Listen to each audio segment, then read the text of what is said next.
Shalom, selamat pagi, salam sejahtera buat kita semua. Kita awali renungan hari ini dengan bersyukur. Terima kasih Tuhan buat pagi hari ini.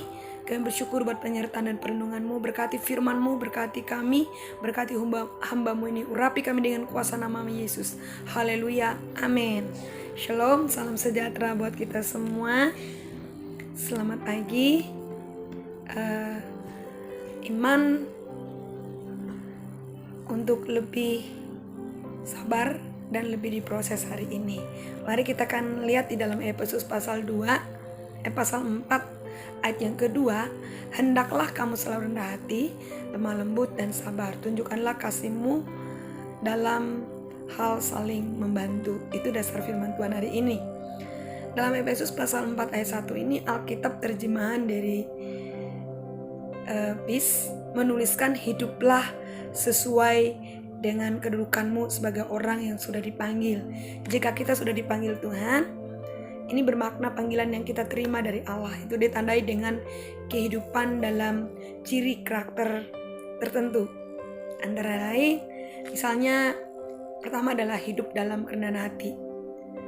Dalam perjanjian baru, rendah hati itu erat kaitannya dengan kesederhanaan, kesopanan, kesantunan.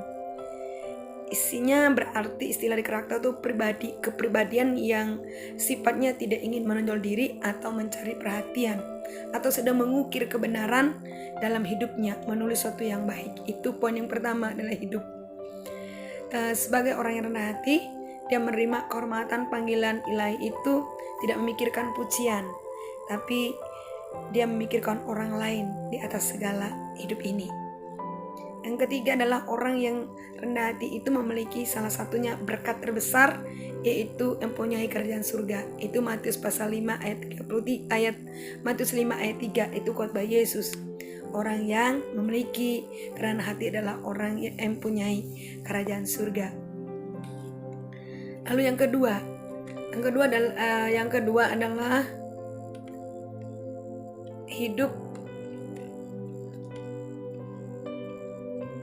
hidup dalam kelemah lembutan.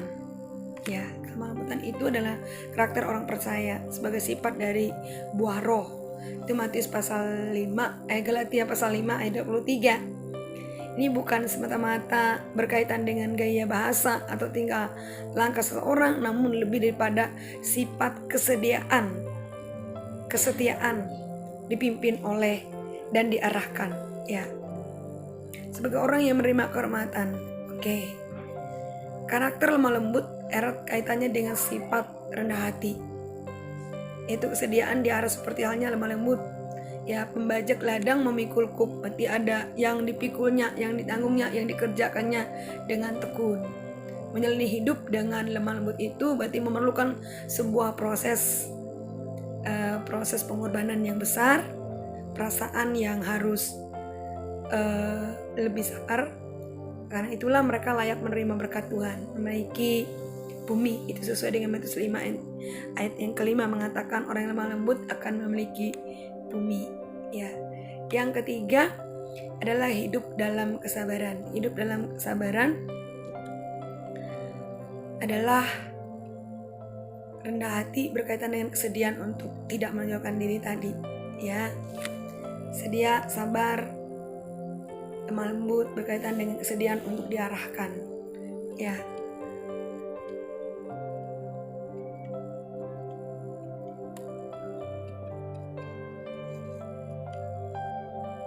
Ya, karena hati itu ada hubungannya dengan kesabaran tadi. Istilah sabar hanya menahan emosi negatif seperti kemarahan, juga unsur ketekunan yang tidak mudah putus asa. Itu Roma 12 ayat 12. Ya, sangat diharapkan dalam iman Kristen itu adalah jika kita memiliki kesabaran, kerendahan hatian, dan saling mendoakan satu dengan yang lain. Saya percaya Jemaat El-Shaddai dimanapun berada, lewat firman Tuhan hari ini kita diproses dalam perjuangan itu memerlukan kesabaran yang kuat. Demikian renungan firman Tuhan hari ini. Bella memberkati kita sekalian. Shalom. Tuhan memberkati kami sekalian. Terima kasih ya Tuhan. Kau gembala yang baik, gembala yang penuh kasih, gembala yang penuh kekuatan untuk kami tetap kuat di dalam iman kepada Tuhan. Demi nama Yesus kami berdoa dan bersyukur. Amin. Shalom.